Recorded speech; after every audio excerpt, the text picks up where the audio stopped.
Assalamualaikum, jumpa lagi dengan Pak Virus, masih dalam suasana lebaran. Oleh karena itu, izinkan Pak Virus mengucapkan taqabbalallahu minna wa minkum syama wa syamakum. Mohon maaf lahir dan batin. Oke, di video kali ini Pak Virus akan menjawab beberapa pertanyaan yang sering diajukan oleh rekan-rekan Pak Virus di tempat Pak Virus bekerja.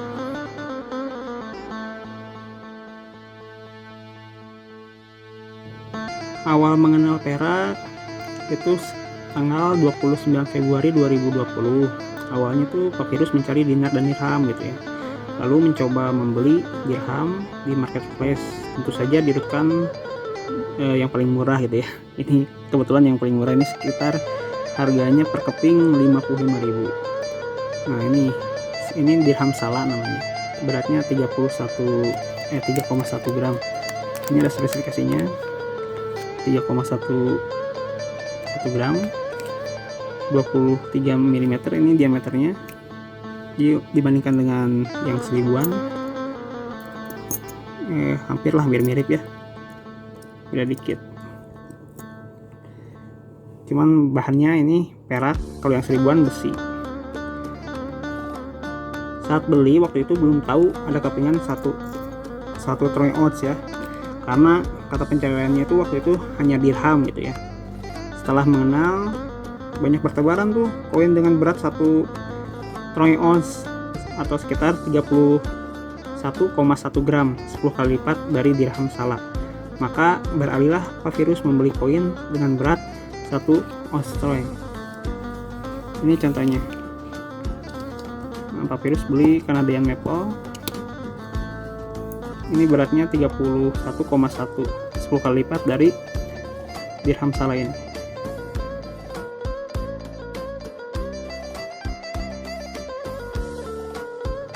Perak merupakan salah satu precious metal yang murah harganya, tapi bukan berarti 100% investasi kita harus di perak. Pak Virus juga membagi investasi dengan membeli emas. Memang tidak bisa dipungkiri kalau masalah berat atau gramnya, pastilah tabungan berupa perak itu lebih berat gitu daripada emas, karena memang harga perak jauh lebih murah daripada emas. Sebagai perbandingan, saat video ini dibuat 14 Mei 2021, harga perak per gram sekitar 12.000, sedangkan harga emas sekitar 950.000.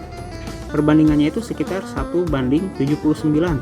Jadi untuk yang belajar investasi cocok nih mulai dari perak sebelum beralih ke emas.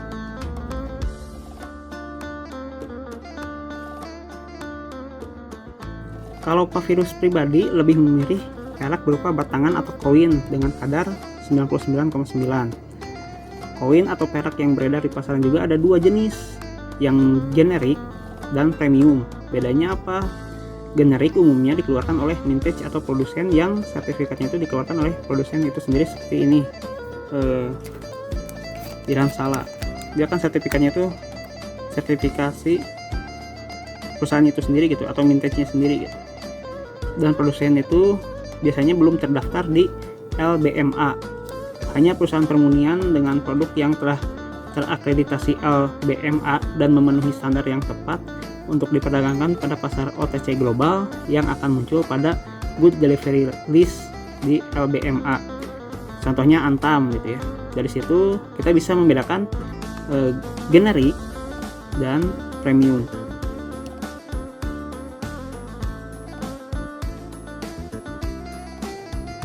Kalau masuk ke dunia kripto kayaknya Pak Virus skip ya. Selain modalnya lumayan, resikonya juga sangat besar. Pak Virus punya prinsip if you keep it, you have it. Artinya Pak Virus lebih suka instrumen yang nyata gitu, seperti produk precious metal, contohnya perak dan emas.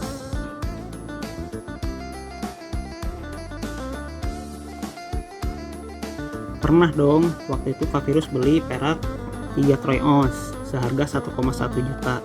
Lalu 5 bulan kemudian kalau nggak salah ya, Pak Virus jual dengan per keping sekitar 600.000 rupiah. Dan saat itu harga Canadian Maple Leaf itu sempat tembus 800.000 per troy ounce, tapi cenderung turun ya. Jadi pas cenderung turun, wah jual nih kayak gitu ya. Dijual karena waktu itu Pak Virus mulai beli emas. Cukuplah beli yang 2 gram waktu itu dengan menambah sekitar 200 sampai 300 ribuan.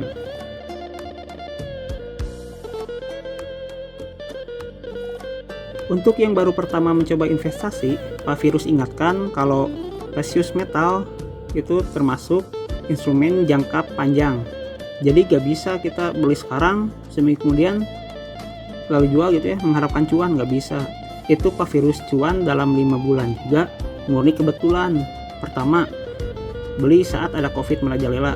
Terus kolapsnya bursa dunia yang menilai safe haven adalah yang paling aman.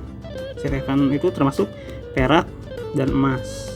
Terlepas dari itu semua, Pak Virus memang memilih investasi perak untuk digunakan seenggaknya untuk 5-10 tahun ke depan.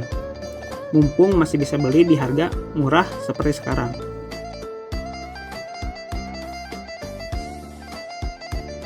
Karena perak bukan barang yang bisa kita jual dengan mudah layaknya emas, yang kalau kita butuh uang tinggal ke toko emas gitu ya terdekat lalu menjual emas yang kita punya.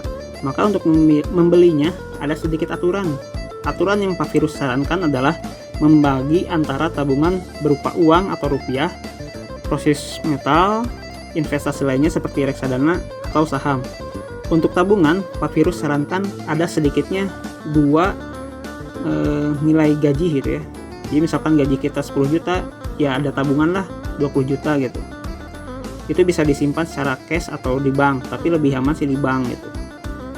Lalu untuk perak atau emas bisa kita anggarkan, atau misal ada uang kaget gitu, rezeki, THR, bonus atau apalah yang tidak terduga gitu, disarankan langsung saja beli emas atau perak, tapi tetap dengan aturan yang sudah ada tabungan senilai 2 kali gaji di rekening atau di cash gitu ya, kita pegang. Seperti kata Pak Virus bahwa perak merupakan investasi jangka panjang, tidak masalah kapan beli perak, mau saat harga naik atau turun. Karena harga perak tidak bisa diprediksi, terlebih lagi sekarang bertambah variabel investasi seperti cryptocurrency.